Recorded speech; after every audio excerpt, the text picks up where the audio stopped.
These are the objectives. What is Recovery and Reintegration Program for Trafficked Person or RRPTP? Regardless of their age, gender, or country of origin, victims of human trafficking have access to the full suite of services provided by this program. First, provide comprehensive support services to trafficked persons to aid in their physical, emotional, and psychological recovery from the trauma of trafficking. Second, assist trafficked person in reintegrating back into the society by providing access to education, vocational training, job placement, and social support networks. Third, empower trafficked person to become self-sufficient and independent by offering resources and guidance on financial literacy, life skills development, and long-term goal planning. Problematic human trafficking occurs when people coerced into servitude, denied their freedom, and used for material gain. It's a worldwide issue that needs to be addressed by all nations.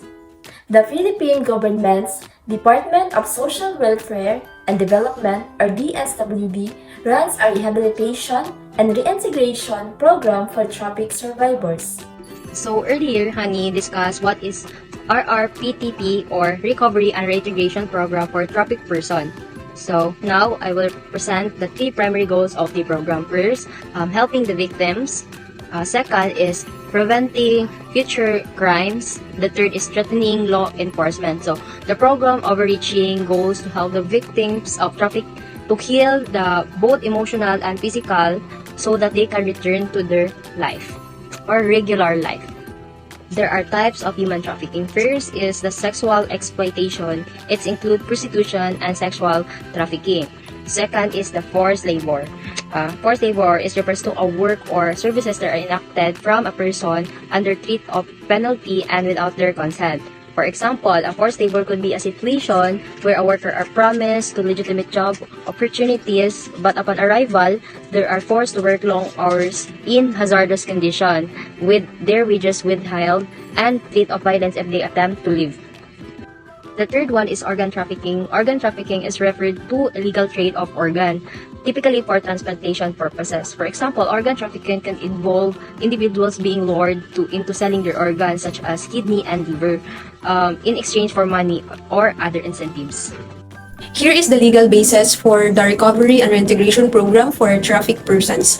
The Republic Act 10364, or the Expanded Anti-Trafficking in Persons Act of 2012. This is the new law passed to strengthen Republic Act 9208, or the Anti-Trafficking Act or Anti-Trafficking in Persons Act of 2003.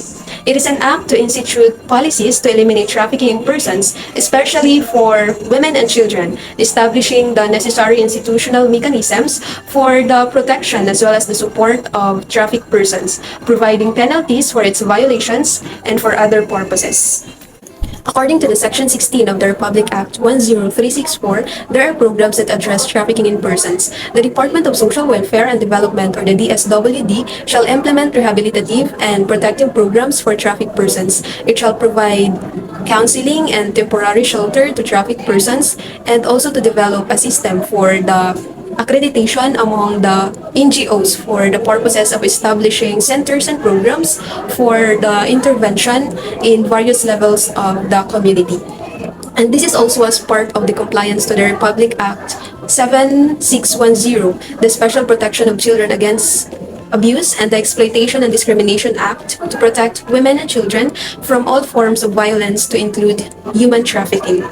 Section 28 of the Republic Act 10364 mandates the department to immediately provide protective custody to the victims of trafficking pursuant to the Effective Order Number 56, Series of 1986. In addition, it protects the officer of the department free from any administrative, civil, or criminal liability in the regular performance of this function. Moreover, it emphasizes that the custody proceedings shall be in accordance with the provisions of the Presidential Decree Number 603. That's all for today. Thank you for watching.